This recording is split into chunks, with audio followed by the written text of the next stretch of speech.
So the last chance lawsuit for Trump, the Hail Mary lawsuit, has officially been thrown out by the Supreme Court. Here's a Sky News report on exactly this. The US Supreme Court has rejected a lawsuit seeking to dump millions of votes in 4 key battleground states. The motion was brought forward by the Texas Attorney General and attempted to discount ballots in Georgia, Michigan, Pennsylvania and Wisconsin over alleged election fraud. In a statement, the Supreme Court says Texas has not demonstrated a judicially cognizable interest in the manner in which another state conducts its elections. All other pending motions are dismissed as moot. The Texas Republican Party chairman has responded, suggesting law-abiding states should form a union. In a statement, Alan West says this decision establishes a precedent that says states can violate the US Constitution and not be held accountable.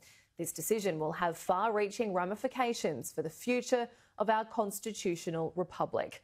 Perhaps law-abiding states should bond together and form a union of states that will abide by the Constitution. US President Donald Trump posted one of his latest campaign videos moments after the verdict had been delivered. The video questions the integrity of the country's electoral processes. America deserved an honest election. This is what they got. Suitcases of ballots added in secret in Georgia. Dead people voting in Wisconsin. A money for vote scheme in Nevada. Poll watchers denied access in Pennsylvania. Faulty ballot drop boxes and clerks facing felony charges in Michigan. The evidence is overwhelming. Call your legislators. Demand they fight for honest elections. So you would think that when there's about 50 lawsuits and you lose 49 of them, that the right would get it. And that even the hardcore Trump people and the hardcore Republicans would be like, listen, it is what it is. You had your day in court. That's all you could ever ask for. Oh, you think there was something really fishy with this election? You think that, you know, it can and should be overturned because it's illegitimate. Okay, well, go ahead and make your case. You were given the opportunity to make your case, and you failed every single time. You want to know why? Because you're wrong. You're wrong. Joe Biden won the popular vote by over 7 million. Imagine a situation where Trump won the popular vote by over 7 million, but Democrats were trying to take it from him. How would MAGA react in that situation? I think we know. But put aside the popular vote, even though we shouldn't, by the way, even though you shouldn't, but putting aside the popular vote, he has 306 electoral college votes. It's really not that close. And you still sued. You know, in some of the cases, yes, the evidence was presented, and it was nothing.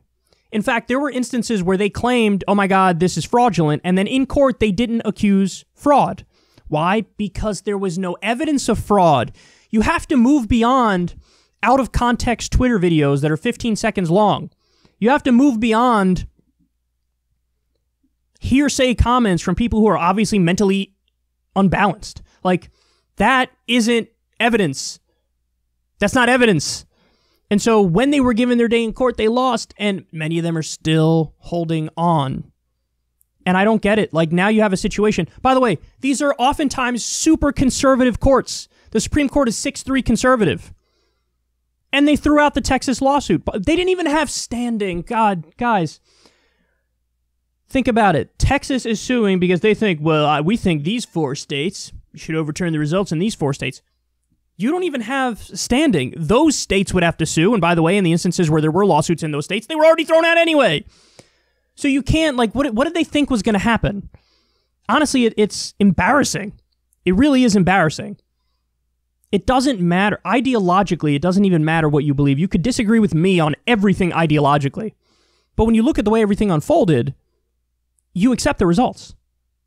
I thought it was the most embarrassing, pathetic thing ever when Hillary lost and then Democrats had to, for emotional protection, they developed this whole narrative of like, Trump is a Manchurian candidate from Russia and he was really installed by Russia. That's what happened.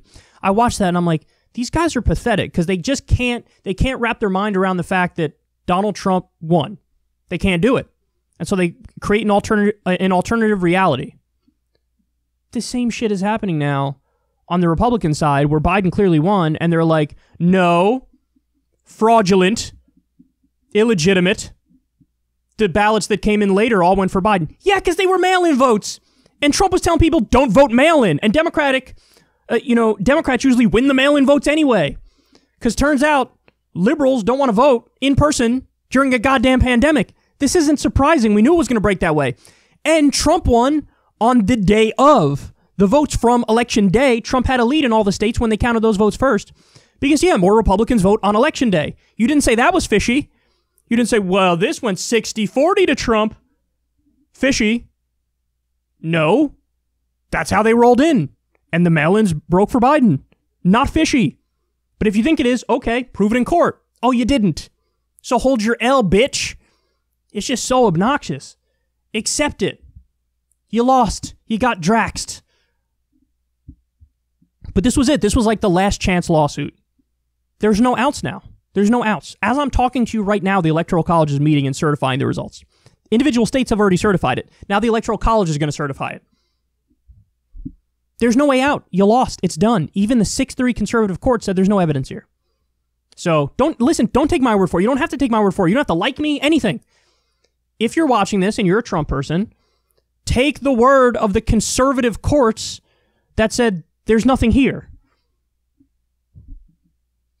Or you could keep living in your fantasy world and you'll be equally as pathetic to the people who think Donald Trump is Vladimir Putin's puppet and he's a Manchurian candidate.